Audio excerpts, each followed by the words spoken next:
We're all ready to go. All right, thank you. The January 25th, 2022 meeting of the Richmond Sanitary District Board of Commissioners is called to order. The first item of business is the approval of board minutes from January 11th of 2022. President Miller. Yes, Mr. Bakshi. Motion for approval of board minutes from January 11th, 2022 as presented. Second.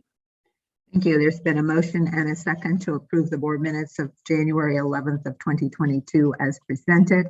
Is there any further questions, comments, or discussion?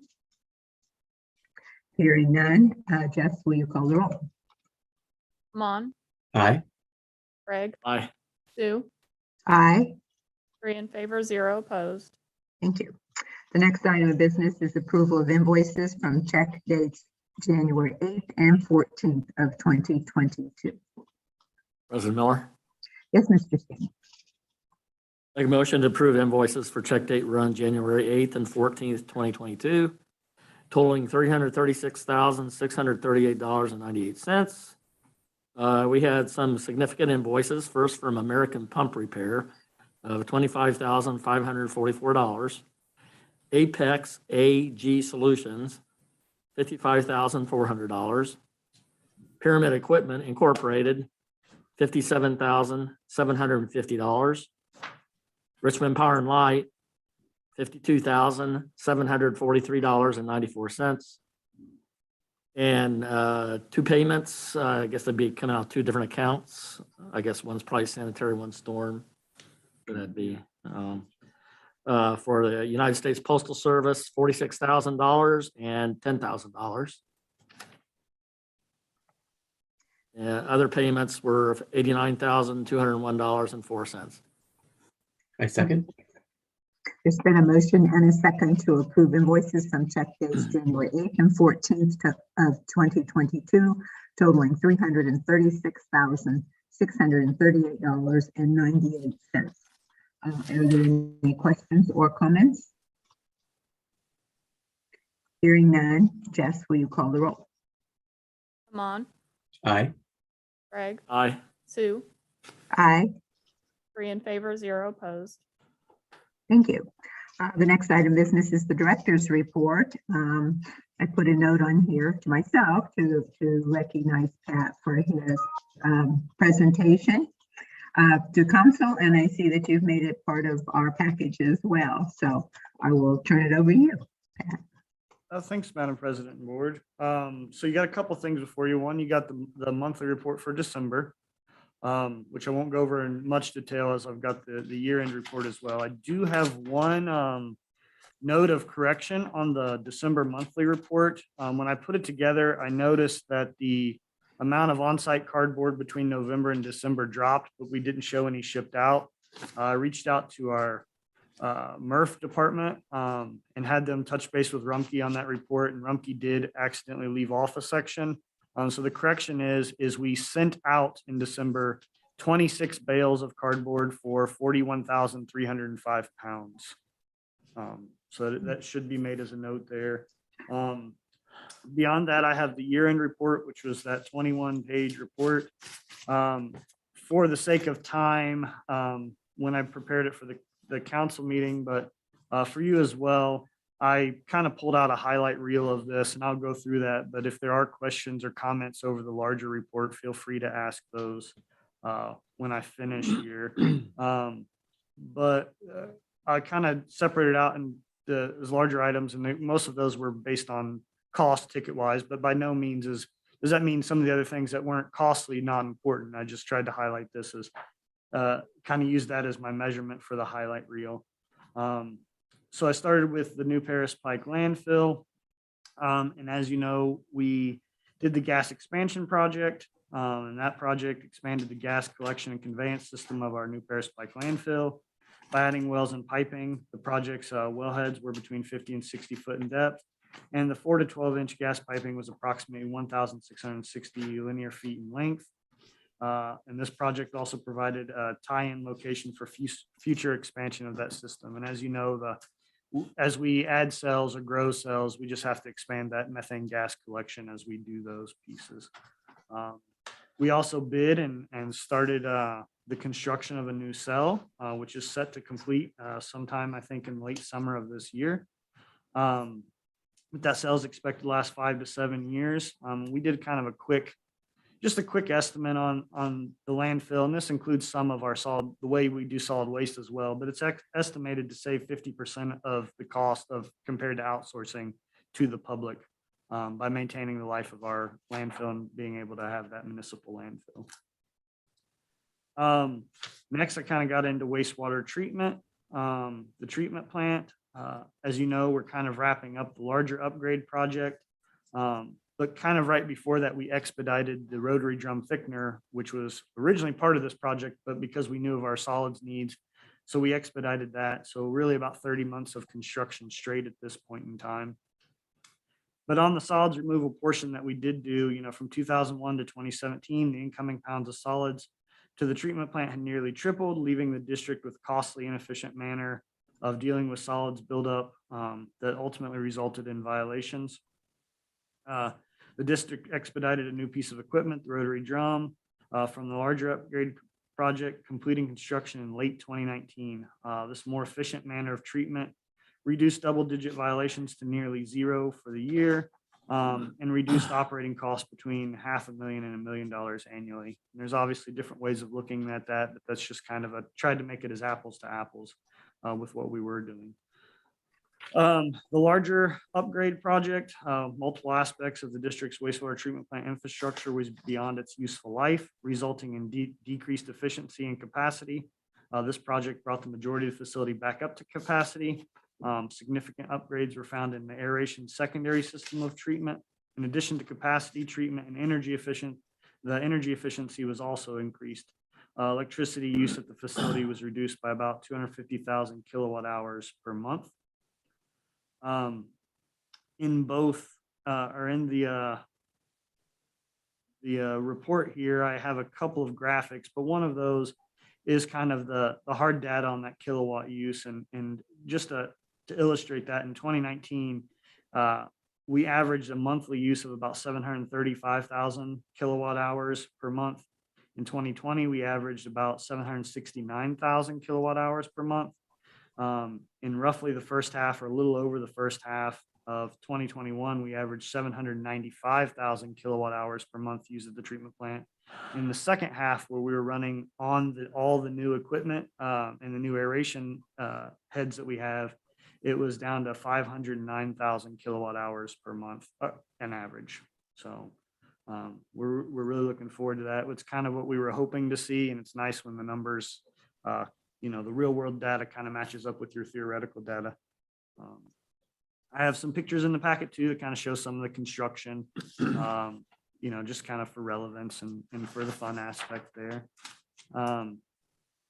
The Northwest 13th Interceptor and CSO 006 Basin Storage, those are two projects of part of the long-term control plan that were completed. And I know not long ago, Elijah, district engineer, gave kind of an update on where we were on the long-term control plan. I'll kind of briefly touch this here.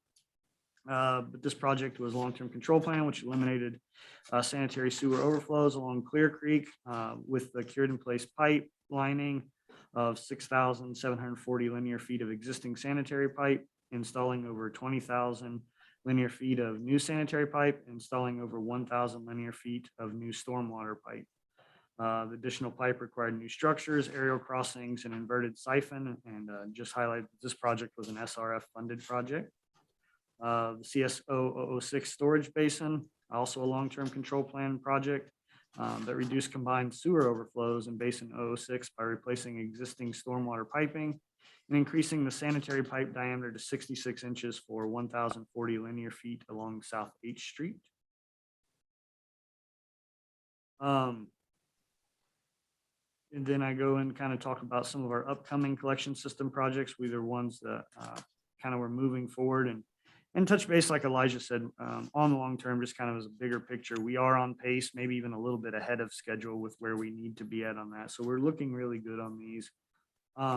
But we did contract and begin construction on the West Side Interceptor upgrade project, which is another long-term control plan project that will eliminate sanitary sewer flows along the Whitewater River by installing new structures, piping, and inverted siphon. Portions of the existing sewer, which was installed in 1934, will be abandoned or cured and placed, pipelined for continued use. We also completed the final design for Hayes and Short Creek lift stations. These projects are also associated with the long-term control plan and involve pump station improvements to increase the pumping capacity.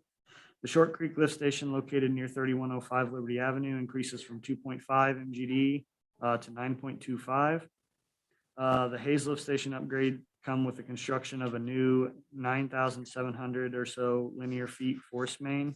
And that Hayes lift station is located near 361 Gravel Pit Road. There is in the long report, and as it was in the PowerPoint slide at the city council, you can find on our website more detailed information on all of our long-term control plan projects if anyone is looking for that. In solid waste, we increased public education over last year. We put flyers in the bills. We handed those flyers also out during community events. We placed ads on the radio and television. We were featured in an In Focus segment. Public education, one, is demanded of us by code, but it's just a more efficient way to get a compliance and to run with what equipment we have and the staff we have. And it's just a proactive approach to keeping the community clean and beautiful. And I know Derek Hill's here of code enforcement to speak later, but I'm sure, if we could all get there and everybody followed everything that we had, it would make things much simpler. So the goal is just kind of to educate and let that communication piece, to let everybody know what we do have and what we can do and can't do. Community cleanups, in addition to the district's annual cleanup, we participated in a handful of other cleanups around the community, including those done by the Parks Department and the Alley Cats program. And then the other big piece of solid waste, as you all heard me say at pretty much every board meeting for a year, is this curbside cardboard recycling program. The district was awarded a 50% matching grant that was finalized in May of 2021 to start this program. The grant went towards the purchase of a vehicle for collection and 2,000 of the 96-gallon containers. The first wave of routes began in late November of 2021. To date, compliance and participation have been excellent, with the district expecting to increase the collection of cardboard from its traditional 150 tons per year to approximately 500 tons per year, which I think I said at the last meeting. We originally planned to receive 300 tons is what we estimated, but so far the few data set we have is tracking to hit 500 tons per year. And I do want to state that department's been kind of low on staff with illnesses. So the second round of delivery of containers was supposed to take place at the beginning of January, and it looks like it's going to be here at the end or the beginning of February until we have enough staff to really deliver. Because what we did is, as we take in the data from the people who have filled out the survey, and we incorporate that into all the GIS mapping portion and deliver cans and all the aspect to it, we're kind of doing them in chunks. And up till November, we took everybody from the summer all the way up through, I think, the end of October, delivered those, and then everybody from November to the end of December was going to receive them in January here. So we expect, I know that there's approximately 100 people that are waiting on containers, and we hope to get those out soon. But that's all I really have as far, that's kind of the highlight reel version of the year-end report. But again, I can answer any questions that may be in the longer report if anybody has any. As a brief piece to it, I'll say as far as the overall general data, we seem to be tracking fairly close to last year. There were some pieces, obviously, with COVID that we were down and we discussed. We did seem to make up that ground in most every aspect. There are some things that we talked about in sewer maintenance, obviously, with that new equipment that allowed us, that the SLO RAT, that sonar that allows us to rapidly scan things. But we do want to come back in and develop a program to compare that to our older way of assessing sewers to make sure we're getting apples to apples data there. But we were able to do, like 3 or 4 years worth in 1 year with that equipment compared to how much line we could inspect under the old versions. But most everything else was tracking fairly approximately the same. No big major changes, I think, that we need to account for. But again, that's all I have unless there are questions. Uh, Thanks, Pat. Many thanks to you and your staff for everything that they've done. I sit here and monthly hear, what's going on, but then to see it all in one package and enumerated over 20 some pages of what has been accomplished this year, again, with COVID, with everything else going on, is to be commendable on everyone's part there. The only question I had on the financials, other than they looked great and it looks like we're in really good state. Actually, I noticed that most of our user fees were increased over the budgeted amount, it appeared.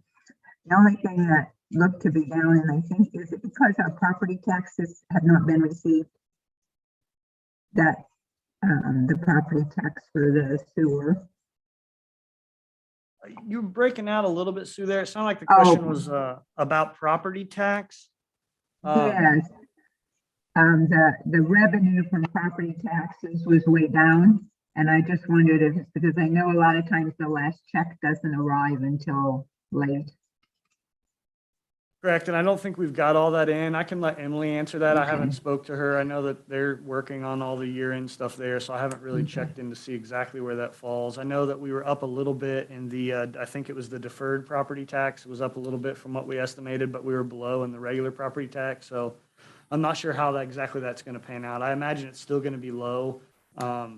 I know that that's kind of what we were predicting. I don't think it'll be, I can't remember off the top of my head. I'd have to pull that up, exactly what was in that report, but it seemed like we were, double digits, like 10, 15% below what we were expecting. And I don't think it'll be that, but again, if Emily has that data, she can say now, but I expect that probably in the next month or so, we'll have a better year-end total financials of things that have trickled in both directions, revenue and expenditures. Yeah, I would have to pull up that account specifically, and I don't know the account number off the top of my head. Okay. But I will say, just from COVID and kind of anticipating, because we didn't experience too severe of an increase last year, it wouldn't be surprising that we would be, it would finally be catching up to us. I have checked with the auditor's office, and it's not, for whatever reason and how they do their accounting, it's not an easy thing for them to say, you got X amount of dollars that's from deferred property taxes and X amount from current. I've contacted about them. They weren't able to give me that information. So I don't know, if any decrease is something that is just from people not paying or people being behind, that I cannot say. Okay.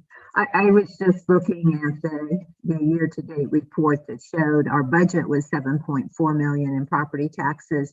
And it appears to me, I get a little, I was accounting, I wasn't fund accounting. Well, and I think $5.2 million, yeah.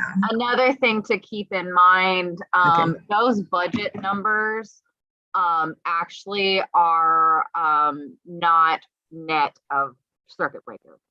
So when you're, we actually go in and do a manual adjustment to that typically, but when we're putting the numbers in the budget book in order to kind of pull out that impact of circuit breaker, we put in the full amount and then a negative hit on that as circuit breaker. So that might be what you're looking at as well. Okay. I just felt, it was a pretty significant amount, and I wasn't really clear how it worked. Yeah, and I'm just looking at an old budget book right now that I have in front of me, and about 7 million would be our estimate, but that would not be net of circuit breaker. So when circuit breaker, we're looking at almost 2 million. So that's okay, and that's about the difference there.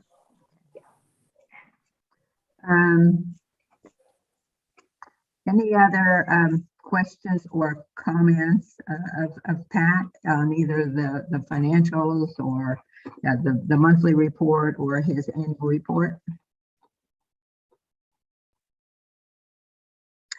If not, again, I thank you and thank everybody at all of your departments for all of their hard work, and a lot of work got done this past year.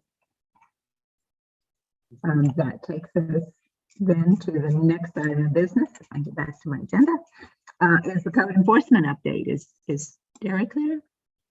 Yeah, Derek's here. Okay, hi there. Good morning. Good morning. Morning. Eric Hill, Chief Code Enforcement Officer, City of Richmond. I wasn't for sure exactly what all you guys wanted to report on today, so I just brought my December report. So I'll start off with that, and then I'll answer any questions if you have any at the end. Looks like for the month of December, as far as trash removal and things such as that, looks like we removed about 26.14 tons for the month of December. We had like 51 scale tickets that we gotten in the month of December for those particular things. Looks like we completed over 208 maintenance inspections for trash, debris, repairs, and things as that.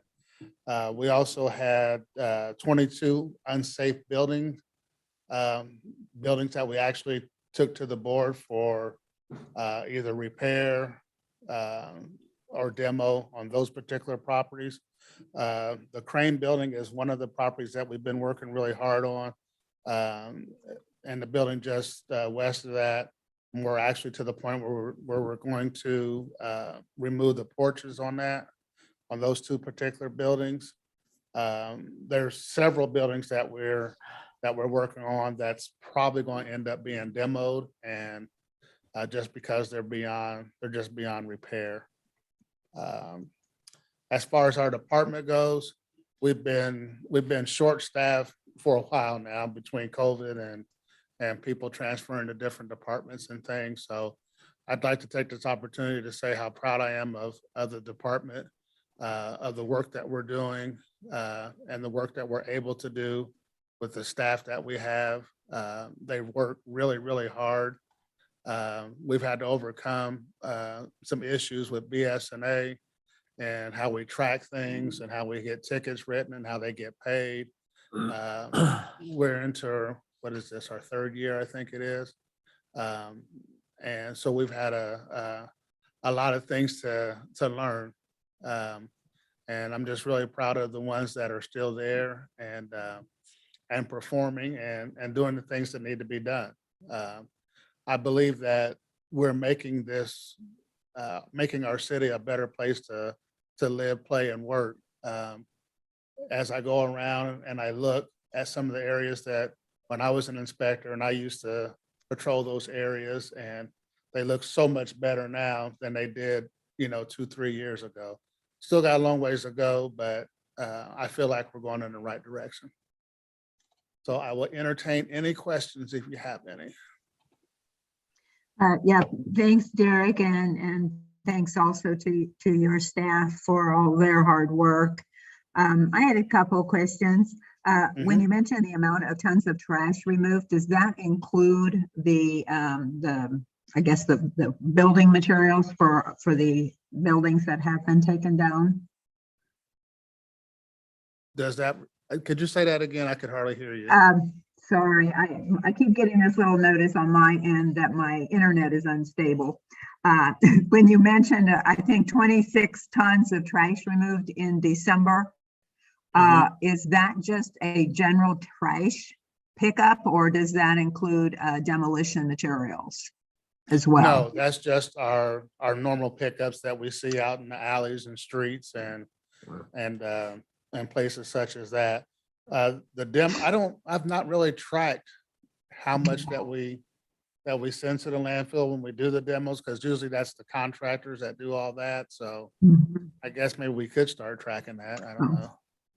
No, I guess it just astounds me that people Now, don't pick up well- after themselves. Yeah, Now, you what know, we that- do that- track though is when we have a company that has to come out and secure a property, where we have to board up all the windows and doors and things like that, and then they have to remove the trash that's, left in the surrounding area. So we track that because we have a lot of properties where people move out and they take their whole household belongings and throw them out in the yard. And then, we have to dispose of that. So we track that. I didn't bring that particular number, but I will remember to put that on for our next report. No, no, no, like I said, to me, that's just disappointing that we have to, to do that pickup after people. The other question I have is along the lines of recouping any of our costs. Are our fees being in, is there any consideration of looking at our fees or means of which we can recoup some of the costs that we incur for all of this? Well, we do issue tickets when we have properties that have been issued a citation. So to be honest with you, they don't always get paid. We issue the ticket and, sometimes they come in and pay them, sometimes we don't. We do put liens on properties, especially with grass cutting violations. We also do recovery costs for the properties that we demo. So that would, I don't know where those numbers, I guess, have to come from the law department as far as how that goes. And I didn't have a chance to get the information from the clerk's office for how many tickets were paid in the month of December, but usually I get that. Yeah, I would add, President Miller, that when the tickets aren't paid, we have a process by which the law department, after a specific period of time, will file a complaint with the Wayne Superior Court number 3. And we sort of do those en masse, and they'll call a lot of hearings at one time. And when we get to that point, the person that has issued the citation will either say, I agree that I owe the money and will pay it, or they will disagree, and then it's set for a trial. We sort of revamped that process over the last few years, and it was working really well. And then unfortunately, when COVID hit, the pandemic sort of caused us to pause and review whether or not we wanted to bring folks into court during that period of time. And so we put a moratorium on that with the administration. But we are in active talks about lifting that to go back to court. It doesn't mean those that receive tickets get a free pass as a result of that moratorium. They are still sitting there, and the statute of limitations does not run on those. So we will begin prosecuting those again in the near future, I believe. Any other questions? President Miller, Yes, Mr. Steen. I have one. I don't know, Derek, do you have any idea how many unsafe buildings have been taken down, including like garages and houses for this past year? I should have known somebody was going to ask me that. Is it like 10, 20, 30? The last time I counted, we were at 17. For last year or total? Actually, for the last 2 years, we were 2 at about years. 17. About 17. And I believe we're probably more around 20 something now, because there's been about 3 or 4 that has come down. So I'd say we're in the mid-20s. Mid-20s. Okay, Yeah. thank you. Mhm. What happens to the underlying property when those buildings come down? I couldn't Does the understand. city Sue. own it? Does the city own the property once those buildings come down, and what do we do with it? The land. No, I don't believe so. That might be a better question for AJ. I think we still have to go through the lien process and all those things. But as far as I know, the city doesn't end up owning the property when it comes down. Yeah, Derek's correct. There's a lien that's placed on the property, and if we would choose to foreclose that lien, we could ultimately become the owners of the property. Unfortunately, a lot of these properties sometimes have other judgment creditors and other various liens on the property. And sometimes, really more often than not, we look at acquiring those through the tax sale process. Because once it's demolished, a lot of times people become delinquent in their taxes if they're not already. So that's oftentimes the process that we use to try to acquire those types of properties. Okay. I mean, sometimes because now we're left, I assume, with an abandoned property, which is somebody mowing it. I've seen places where the neighbors start parking on the grass, you know, for the what's down it, or it just accumulates more trash.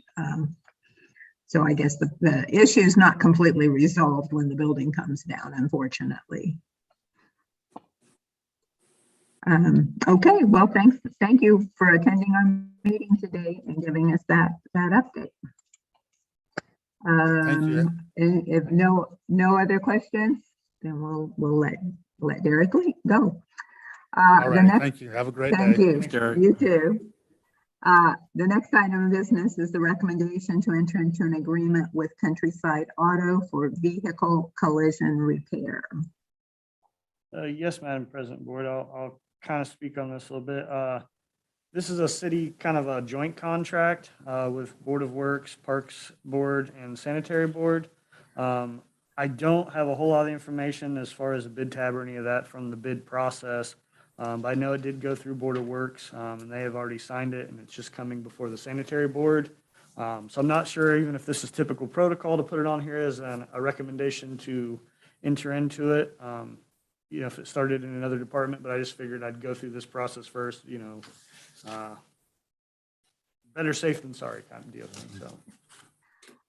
So before you is this contract for entering into an agreement with Countryside, which would mean they would be the vendor for like vehicle collision repairs to any vehicles in our fleet. I think this is the second or third year that we've done this. It hasn't been too long ago that we first entered into this. So I'm assuming that the continuation of it going through this route has been acceptable to all the parties concerned. It makes it, I think, a little easier that each department doesn't have to go through its own bid process, or at the time that there is need for repair. Correct. I think that consolidated approach, yeah, saves some time, and Jeff could probably respond better because I know he deals with these, but it seems to me that it's been a good relation and a good vendor for this process. So. Any other questions, or I will entertain a motion? President Miller, Yes, Mr. Bakshi. motion for a recommendation to enter into agreement with Countryside Auto for vehicle collision repair as presented. Second. There's been a motion and a second to enter into an agreement with Countryside Auto for vehicle collision repair as presented. Any further questions or comments? Hearing none. Jess, will you call the roll? Come on, Aye. Greg, Aye. Sue, Aye. 3 in favor, 0 opposed. The next item of business is the recommendation to approve private hauler permits, which will expire at 12/31 of 2022. President Miller, Yes, Mr. Steens. I'll make a motion to approve advanced septic and sewer permits number 1 and number 2, expiring 12/31 of 2022. I second. There's been a motion and a second to approve private hauler permit with advanced septic and sewer permits number 1 and 2, expiring at December 31st of 2022. Discussion?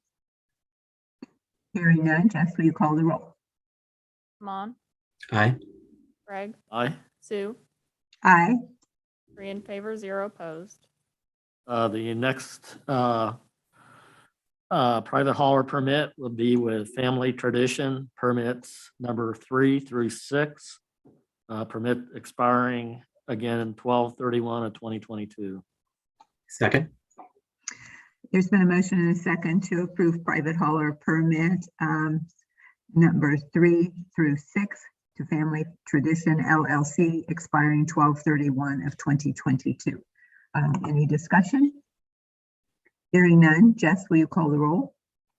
Amon, Aye. Craig, Aye. Sue, Aye. 3 in favor, 0 opposed. The next private hauler permit is with Rumpke. Permits number 7 through 25. Again, these permits will expire on 12/31/2022. Second. There's been a motion and a second to approve private hauler permits with Rumpke. Permits number 7 through 25 expiring of 12/31 of 2022. Any discussion? Hearing none. Jess, will you call the roll? Amon, Aye. Craig, Aye. Sue, Aye. 3 in favor, 0 opposed. The last private hauler permits to be issued would be with Waste Management. Permits number 26 through 33. Permits would be expiring on 12/31 of 2022. Second. There's been a motion and a second to approve private hauler permits with Waste Management. Permits would be number 26 through 33, expiring on 12/31 of 2022. Any discussion? Hearing none. Jess, will you call the roll? Amon, Aye. Craig, Aye. Sue, Aye. 3 in favor, 0 opposed. The next item of business is the recommendation to award the quote for instrumentation and control system technical services. Yes, Madam President and board members, at our December 14th board meeting, we received 2 quotes for the contract services of a instrument and control systems technician for the wastewater treatment facility. This service will provide us 576 hours of work per year. That equals to 72 8-hour work days. The I&C service shall include following: engineering support, software diagnostics, hardware diagnostics, and calibration and repair. The recommendation, Todd Hobson, Pat Smoker, and myself reviewed these quotes. And it's our recommendation to the board to award this I&C work to George E. Booth Company of Indianapolis, Indiana. This will be a 3-year contract based on 576 hours per year. This is a base proposal. Year 1, $81 per hour, which equals $46,656 per year. They do have to come in on an emergency call-in. That cost is $150 per hour. Year 2, $576 or a year hours per year, which would be $83 per hour, a total of $47,808. Emergency call-in would be the same. It's $150 per hour. And in year 3, same hours, 576 hours at $85 per hour, total of $48,960. And also any emergency call-in would be $150 per hour. George E. Booth was the lowest, most responsive and responsible company to quote this. There was a mandatory alternate proposal sheet. We asked them to bid or give us cost on that, but we are not going to act on it at this time. Thank you. So basically, there were pretty much we're hiring about a day and a half a week for services. Is that correct? Close, yes. Okay. Now, do they work here, or is it something they can do online? Most of the work is done on site. Okay. Sorry, Jeff. No, you're fine. You're fine. Yeah, most of the work is done. I mean, there's occasions where something can be done remotely, but most of the work Okay. as far as calibration and software is all done on site. Okay. President And I Miller? assume that we've been using this service in the past. Oh, we've had it for 20 some years, this service. Okay. A lot of the time it was held by Hearst Technical, which you may remember as Mhm. coming before you. GE Booth Oh, yeah, recently yeah. acquired Hearst. And that Okay. was that letter of consent to assignment that came to you a month or Right. so ago. Okay. But yeah, in this bid process, we've worked with Booth and Torque, both really good companies. It's just, the bid process, we take the lowest, most responsible bidder, and that happened to be Booth this time. Okay. Any other questions, or I'll entertain a motion? President Miller, I do have a question, Okay. just a clarification. Jeff, is this a 3-year contract or an option to renew? It'll be an option to renew each year, but yeah, it'll be, Okay. we want a 3-year contract with the option to With- renew. So you had the first year is the contract and an option to renew for the next 2 years. Correct. Okay. Thank you. Thank you.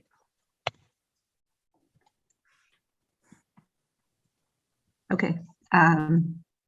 Thanks for the clarification. So now I will entertain a motion. President Miller, Yes, Mr. Boxy.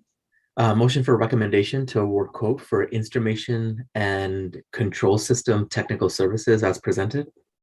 Second. There's been a motion and a second to award the quote for instrumentation and control system technician for the wastewater treatment plant as presented. Any further questions or comments? Hearing none, Jess, will you call the roll? Amon, Aye. Greg, Aye. Sue, Aye. 3 in favor, 0 opposed. Thank you. That takes us to miscellaneous. Is there any other business to be brought before the board today? Hearing none, I will entertain a motion to adjourn. Make a motion to adjourn. A second. We have a motion and a second to adjourn. Jess, will you call the roll? Amon, Aye. Greg, Aye. Sue, Aye. 3 in favor, 0 opposed. Thank you. We are adjourned. Thank you.